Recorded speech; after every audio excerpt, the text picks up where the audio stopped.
जय श्री राम। एक भजन की 2 लाइन से शुरू करती हूँ आज की कहानी। आई ही गए रघुनंदन, सजवा दो द्वार द्वार। आ ही गए रघुनंदन, सजवा दो द्वार द्वार। स्वर्ण कलश रखवा दो, बंधवा दो बंधनवार। स्वर्ण कलश रखवा दो, बंधवा दो बंधनवार।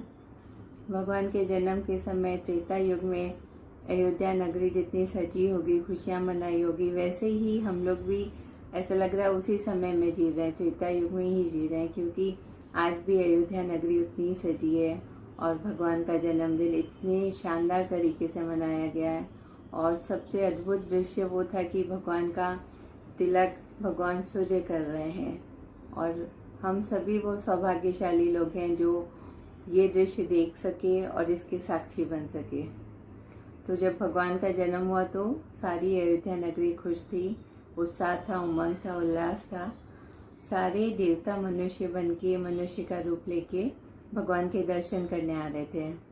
भगवान का राम नाम कैसे रखा गया, उनके गुरु वशिष्ठ ने 2 मंत्रों से 2 अक्षर लिए। ओम नमो नारायण से उन्होंने रा लिया और भगवान शिव के मंत्र से ओम नमः शिवाय से उन्होंने म अक्षर लिया। इस तरह से हमारे राम लला का नाम राम रखा गया, जो कहते हैं कि राम का नाम उनसे भी पावरफुल है।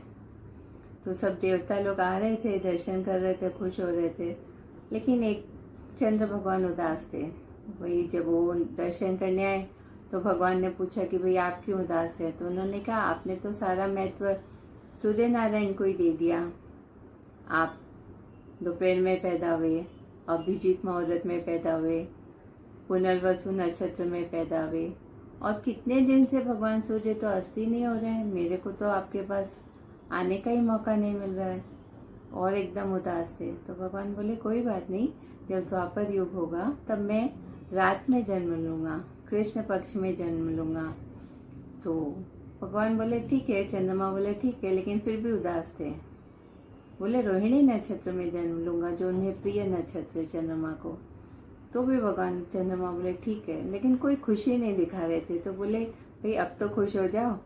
बोले अभी कैसे खुश हो जाऊं, अभी तो कितना समय मुझे इंतजार करना पड़ेगा, 1 युग बीतेगा, उसके बाद आपका द्वापर में जन्म होगा।